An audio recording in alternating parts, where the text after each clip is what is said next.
Jar Oil. The company have filling stations across the country, and our rates are relatively cheaper than anyone else across the country. Jar Oil is the biggest producer and distributor of cement in the country with the most competitive prices in the market.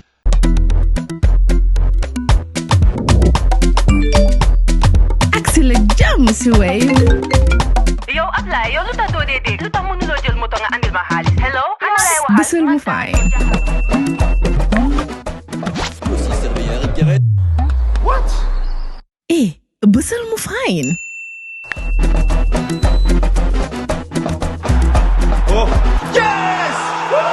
Wave Axina Gambia. Deposit and withdraw money, pay bills and buy mobile credit without fees. Transfer money wherever in the country for only 1% fee.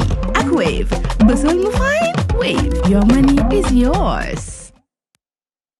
With us now in the studio is Abdou Komma. Welcome to Coffee Time with Peter Gomez. Thank you so very much, Mr. Peter, for having me. Tell us about yourself. Greetings to wonderful viewers and listeners. I am Abdou Komma, a young Gambian poet and a prolific writer. Currently in my final year, studying biology at the University of the Gambia with a minor in Poet studying biology. You don't get to hear that every day, eh? Yes, it's very, very unusual, really. Yeah, very. But I think there is more to that to say because it's just the commitment that you want to do anything in life. So poets in the field of biology is really not very, very common in the country. Yeah. So Still can't really get my that's head me. around it, yeah? Currently in my final year, and with a minor in environmental science. Yeah, that's Abdou Komma, currently the Vice President of the Writers Association, University of the Gambia. Very good. And also a youth leader. How did you get into writing? Thank you so very much, Uncle Peter, for that brilliant question. I started my journey in Nasir, in the rural area. The concept of science student in the field of writing is a very, very misconception. So my writing skills began when I was just 18 years old, because I see there's a lot to be done in society. I have been seeing a lot of misconducts, ills, and problems affecting society. So when I was young, I always don't like people in pain. I don't like unfair treatments of people in society. So I was like, what can I do to change? What can I do here to really talk about it or to change? But then I wasn't a writer. I was like, okay, I think let me just start writing my status to see what I can do. So when I see the problems, one of the things that even triggers me to venture into writing is when there was a young girl who was forced into the marital space without her will of getting married. So this is something against her will. So as a writer, I was like, what can I do to do this? What can I speak? Should I talk or should I write? I was like, how can I do it? Because every time, the first into everything is always difficult. So I just write something on my status, or like rape, or something like early marriage. So I wrote a poem entitled Early Marriage. Why do parents compel their child to enter the marital space without their wills? They also have voices in their own lives and a choice to make. So I can remember my first poem was about early marriage. When I just write that poem, I said in our platforms in Nasir, a lot of people were inspired. They were like, wow. Because I was inspired by this young girl. I was very concerned. So that poem really changed a lot in those that want to be writers and those who never know that, this is what's happening in society. So I feel that writers have a lot to do in society. That is when we see misconducts, ills, and problems, we put them into paper to enlighten society. Fantastic. You recently launched a book. In fact, it's the launch of that book yes. that, led you to get in touch with me to come on the program. Exactly. The book is called The Blind Bridges of Love. Right. First, talk to me about the title and then, the story. Thank you so very much. The Blind Bridges of Love. You see the blind, there's a bridge, and then there's a love. So this story is a very fascinating story. You get to understand that it's a pure display of African literature. If you look at the that's the book. If you look at the cover of the book. Just hold it up to. If you look at the cover of the book, you see a blind woman and a blind man. You can see their eyes. Which resonates the epilogue of love and perseverance, commitment, and the pursuit of culture.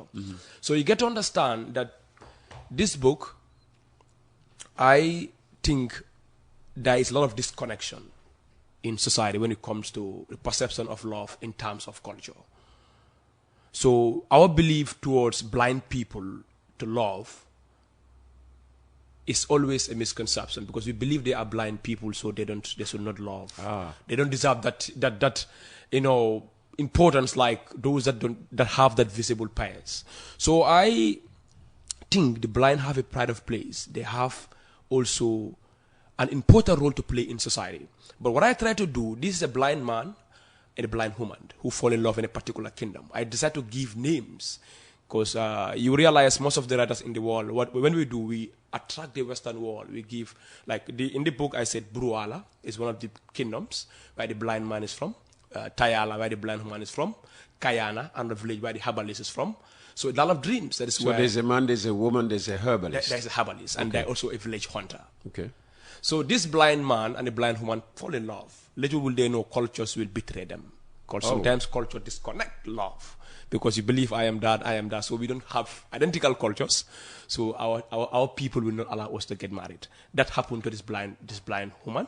After falling in love with this blind man, deeply, so profoundly, only to understand cultures will disconnect them. How did their relationship begin? Because they are both, visually impaired, not so? Yes, people thought people that are blind, they don't sense, or blind people are in fact more sensitive. By the way, I think they now prefer to be called, visually impaired people. That is a beautiful observation. As writers, when I publish my work, when I launch my work, there is this boy, he advocate for the visually impaired. Yes. So when he saw the title of my book, The Blind Bridges of Love, he was he said, we're trying to discriminate the blind because I should not give them that name. But I think he didn't read the work, because in fact, I was trying to advocate for the rest of the blind people in this book. Yeah, call them what they want to be called by, Okay, I am not saying, The Blind Bridges of Love is not discriminating them. No, they're simply saying... It's not discriminating them. It's in fact fighting for their pride of place in society. How would you feel if somebody called you a nigger? So it's the same thing. There was a time when, we were referred to, by the N-word. Yeah, in which that was a very bad, we don't like people calling us niggers. So now people who are visually impaired want to be referred to as people who are visually impaired. So two visually impaired people in your book. And the question is, how did their relationship, come about? Okay. How did their love relationship start? Okay, this is how it started. So in Bruala, this is a blind man. He loved this blind woman. What happened is that they started a relationship in this kingdom. Bruhala. In Bruala. That is the name I give to that book, in Bruala. Okay. Is that kingdom somewhere in the Gambia here, or? There is a place called Brua in there. That is something that came to my mind. Okay. I was like, maybe if government said the word Bruala, they would love to connect themselves. Yeah, because sure. I believe that as writers, you have to connect. You have to connect locally to your people. So Bruala is where this blind man is from. Tayala is where the blind woman is from. So what happened is that these villages are 90 kilometers away. In the book, I highlighted. You understand? But they particularly fall in love. So somebody asked me, how did they start this love and all that? Which is what I'm asking you now. So as writers, sometimes we don't start things like the way people want it to be done. That is what we do. That's why writers have different skills of writing. Okay. We have different ways of putting up things. So I believe that also will develop, maybe in my second phase of The Blind Bridge of Love. Okay. So I decided not to start. This is just volume 1. This is volume 1. Okay. So people are even demanding volume 2. Because people are demanding volume 2 because currently the book is around 14 international sites in Everan, in Rakuten, and Apple Store. Because it's gaining massive recognition. And currently now approved on Amazon now. Oh, well done. Well done. So the book is trying to strengthen. But locally, where is it available? Locally, in the Gambian. Timbuktu? Not yet to be there. In the Gambian library, Banjul. Oh, okay. It is there. You don't go to the library to buy a book. If somebody wants to buy it, where can they go and get one? Yeah, I believe now the digital world is taking over. So I think people can use the digital platform. Will you get money for it every time they go online and read it? This is why I decided to use that platform, because I feel writing is more than just like the mayor said, a hobby. It's not a hobby. You need to have something. It takes me time to publish this book. So my main objective here is to strengthen unity in society. is to connect cultures, to see that cultures play a pivotal role in disconnecting us.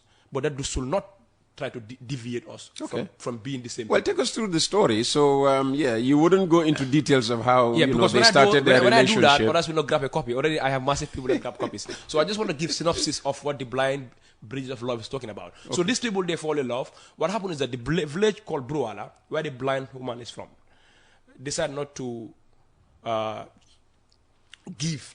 to allow the blind man to marry the blind woman because of the difference in cultures. Okay. You get to understand. So the blind man have to abandon the village of Bruala and go for a village called Tayala, right? Because he get to understand now he is not allowed to marry somebody he loves so very much. So what could he do? Sometimes we think when we travel is one of the best way to achieve success, because we are sometimes denied in our societies of certain values.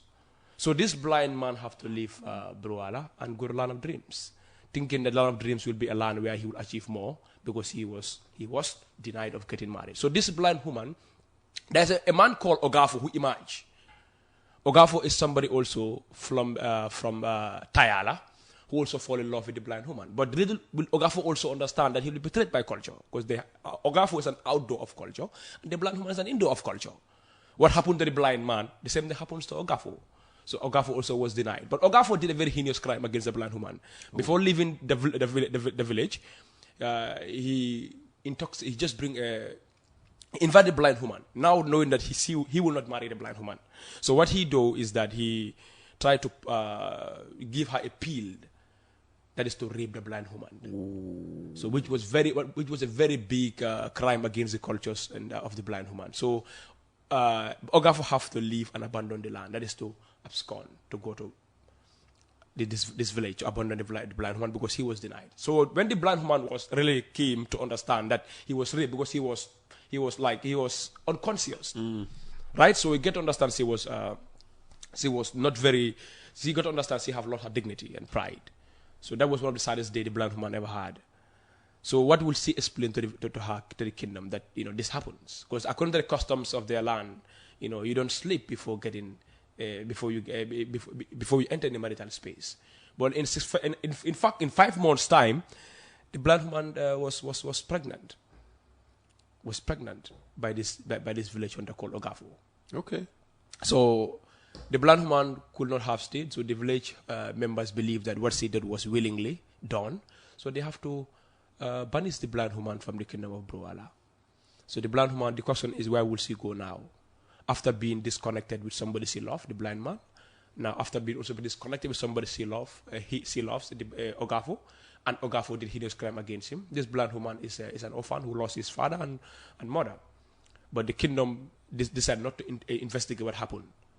But they believed that was done willingly. So the blind woman absconded, was banished rather from the particular kingdom. Mm-hmm. So little did he know that he will be salvaged by a man called Abu Kamara, a herbalist, who found her lying in a sided place in the forest, who really came to salvage her.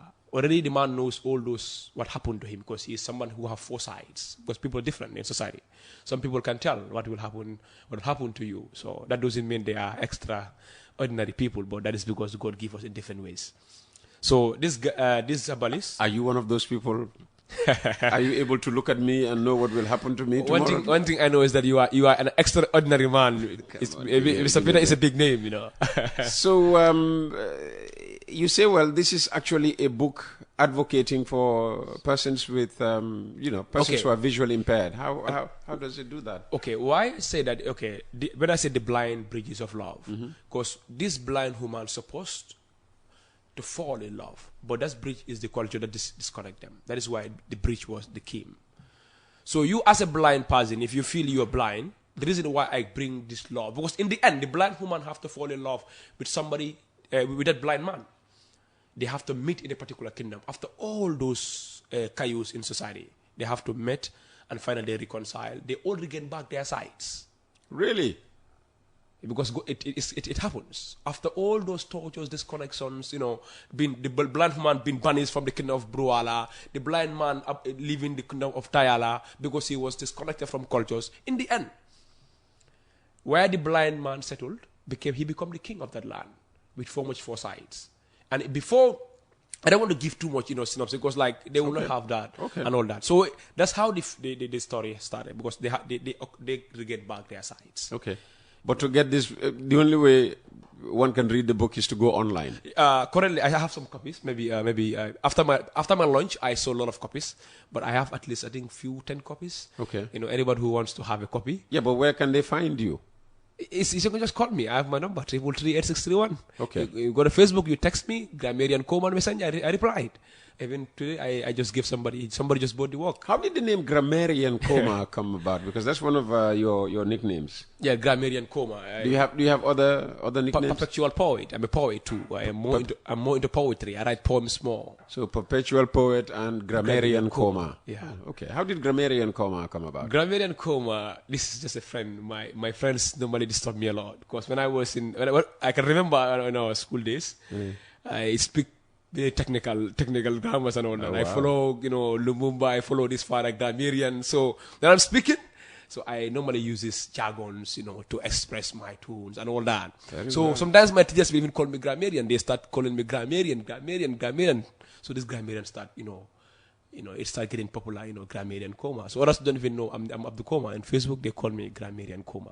Okay. So my friends give me this name, They feel like my language was big technical. I speak jargons and all that. But as time goes on, you have to come down to people, because they said the essence of communication is understanding. So you always find yourself having to come down to people. So sometimes what I do, if I don't want someone to understand what I'm saying, like, friends, you speak technical jargons, you speak where people don't understand. Like in English, eh? In English language. Ah, very good. If you like, that is the beauty of English language. If you want to manipulate people, if you don't want people to understand, you can do that. So that is the beauty of really speaking, What do you think jargons. about, writing in this country? Writing is difficult in this country, Mr. Peter. People don't cherish writers in this country like other countries do. Nigeria and other countries like Chinua Achebe, good writers in the world. You can write in this country for the rest of your life. Nobody will know you, and you will die like that. And you will die in oblivion. So I think it's because the education is what is lacking, and the support from people that's to support young writers in the country. Who should support young writers? The government, the private sectors, anybody that feel like I should support. There should be an institution that is supporting writers. There should be a budget allocated for literature in this country, like other countries in the world do. It's very sad. Even if you want to launch your book in this country, you struggle for every institution, even to just have a venue to print your works. This is why people want to stop writing now. A lot of writers in this country now have give up. And writers are the pillars of society. So I think the support is not there. This is killing the spirit of a lot of young writers. When I launched my book, of course I gained a lot of struggles. I have a lot of support from private people. I was given a venue from a veteran politician, Mama Kande. He has been helping a lot of young people in the country, despite his political affiliation. In fact, if you come there, he don't even tell you about politics. He just said the whole is, take it for free. This is what we need from the government. You want to print your work, you should have an institution printing should be free. Print for young people. Do you know any country where printing for young writers is free? Let me just abstract the word free. But you can try to reduce the price. Okay. If the printing cost is 65, bring it for your people trying. Make it affordable for young writers. Like what the countries are doing. To encourage them. Yeah, so that is what the government can chip in. Help young writers to launching more books in the country. And let them use those young people writing. They can even use those writings to see their development plans, to change society, to put them into their development plans. Sometimes like all these complaints, like, things are not working, things like, I think reading is really like, it's a difficult culture in the country. Even most of our allies don't read. They just look at things, just past. Do you think you would have read if you were not a writer? I will have read, because it's only to read that you can know problems. There's to reading that you can judge. It's to reading that you can outline impurities from purities. is through reading only. Mr. Peter, you read a lot. This is why you're here. If you don't read, honestly speaking, I'm not sure about reading now. You read, Is someone who reads is very easy to know because the way you speak and how your choice of language, it's different with someone who don't read. That can only come from reading. Yes. So like George Orwell said, the great writer, said, if you cannot write well, then you cannot think well. And if you cannot think well, people will think for you. Oh, okay. Well, if you cannot write well, then you cannot think well. Okay. And if you cannot think well, people will think for you. You can be a good reader, but not a good writer. I mean, you can be a good reader. Okay. Yeah, they're existing. Are you a member of the Gambia Writers Association? Yes, I am a member. Okay. I'm a member. Dr. Professor, I think they call him Professor now. Barry. Professor Cherno Umar Barry is the president. Yeah, okay. Yeah, and all writers, Keba is Juara, the secretary general. What does the association do for young writers like yourself? Yeah, they have been doing. They've been doing good. Of course, sometimes what they do, they organize, workshops. Talk to young people about, how to start their journeys, startup writings. Sometimes they give support, like Professor Barry gives support to me a lot. Even my launching, he bought 10 copies. He attend programs, he encourage young people. I think when we have people like Professor Barry more in this country, there will be a lot of changes in the literature industry in the country. So what would you have loved the association, the Gambia Writers Association, to do for younger people? I mean, different from maybe this... there is always a room for improvement. I think sometimes the reason why the spirit is weak is because of the support and the financial support. There's nothing that can be done without that financial support. So you'd prefer the association to give money to young writers for the launching of their books, maybe? Yeah, I think the money will be important. Maybe I would say let them just have printers that will do printings for people. In that note, you are contributing financially to them. True. They can help them. They can try to connect Gambian writers to the international markets. They can try young Gambian writers to go and represent the country or other countries are doing. Nigeria. But you don't need international exposure. I mean, you are already being marketed all over the place. But we need that, Mr. Peter. We still need to go outside, tell people what we can do. Why did they recommend, Things Fall Apart as one of the best books, Robert Greene's book, the 48-Power Law. Yeah, well, Things Fall Apart for those of us, people of my generation. It was one of those books you read as part of your education. It isn't, but now it's everywhere in the world. It was one of the literature books. Yeah. The Julius Caesars were, and so on and so forth. Right. So that book is applicable everywhere in the world. Chinua Achebe have made that history everywhere. Chinua Achebe, Things Fall Apart, right? So I think we can also do that. After Chinua Achebe, now our generation in the Gambia, we don't have writers. After Landry Peters, how can you say we don't have writers? And when you are a writer, okay, why I said we don't have writers? Don't you take yourself seriously? I take myself serious, but people don't take us seriously. This is why our dreams become shattered. We stop what we're doing. If I launch my book, I don't even have 2 institutions supporting me or 3 institutions. I will not do it again. Okay. I was focused on my biology area. I just focused on my lab stuff and fucking write it. Has work started on the second volume? Yes, my second book is that is a life-changing one. That is. Okay. So you're not working on volume 2 of this just yet. You're moving to another project. What I want to do, in fact, this is not the book I first want to publish. This came just I don't know. It's just if God want to bring something out. Africa Must Rise will be my first book. So Africa Must Rise. That is a contemporary issue talking about the perils of Africa, the culture of silence, the culture of fundamentalism, religious bigotry, how politicians deceive, people, looters in society. So those is one of the things I want to capture. So I feel like taking out that one first could be very prompt. But I want to do, let me just take out this, put my name in the market, then come. The second book, they will be eager to read what Grammy and Komma wrote. So that book is tentatively going to attract the global market. Inshallah. I want everywhere in the world. That's why I'm taking my time. Learning from people like Mr. Peter. No, you're learning. Learning from you. You're learning nothing from me. Trying to connect dots. Trying to enlighten people. I wish I had your confidence. I wish I had your confidence. So that book is going to be my second project. In fact, already I'm done. It's just I still, because recent things are always important. Putting them in your work to connect. Even after generations to come, your book is still going to be vital and instrumental. Do you do politics? As you just see writers, what we do, we talk about perils. We talk about troubles affecting society. If you say politics, it could be one-sided, belonging to one political party, in which personally am not involved in. Okay. But do you discuss politics generally? Talk about what politicians think, what politicians are doing, what they are failing to do, that kind of politics, not being involved with a political party. Okay, that is interesting. I also have some limitations to talk about, as I believe I'm coming up. I believe, as writers too, when I see something is not going well, most of my articles I address a lot of things that are disturbing society.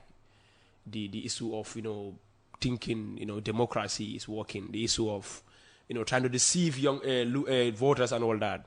So I think I can talk about. I'm a writer. If I say I will not talk about politics, I don't think I can make more change. Like one of the greatest philosophers said, if the people fear the government, there's tyranny. But if the government fear the people, there's liberty. So I think writers must be involved. It depends on how you're doing it. And you see a problem, you talk about it. Sure. When you see something is going wrong, you talk about it. So silence means acceptance. And you cannot be neutral in the side of justice. If you are neutral, then you have to take the side of an oppressor.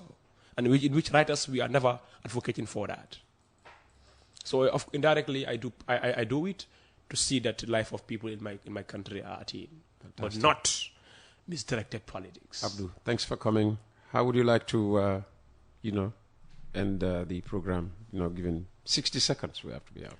Yes, Mr. Peter, thank you so much for having me. It's a pleasure to be here discussing my role as a young writer, how we can bring about change, how we need support. Taking my voice to another stage is one of the most important interviews. Of course, I've been to QTV, JRTS, but when I said I would be here, people were like, this is one of the this is the most significant step you have ever taken. Uncle Peter is listening everywhere in the world. You're very kind. It's listening everywhere in the world. So this is one of the most important steps I've ever taken as a young writer. Thank you. I don't know if a young writer have ever been here. Thank you very much. So I really appreciate this. I would just advise young writers to be very steadfast, to be dedicated, to be committed, and be consistent. And young people, if you want change, we have to take the right channel to bring about change. Morality is very important. Let's be disciplined, consistent. When we are approaching problems, let's approach problems with discipline. Fantastic. Let's approach problems where peace will not be disturbed. Let's approach problems in a way we can say nobody will be in that effect at the end of the day. So at the end of the day, it's me and you, it's the country. So if you are fighting for injustice, make sure you take the right cost. If you want to fight for inequality, always take the right cost. Okay. There's always a way to project. Thank you, Abdou. That's Abdou Komma. He's a young writer. Jar Oil. The company have filling stations across the country, and our rates are relatively cheaper than anyone else across the country. Jar Oil is the biggest producer and distributor of cement in the country with the most competitive prices in the market.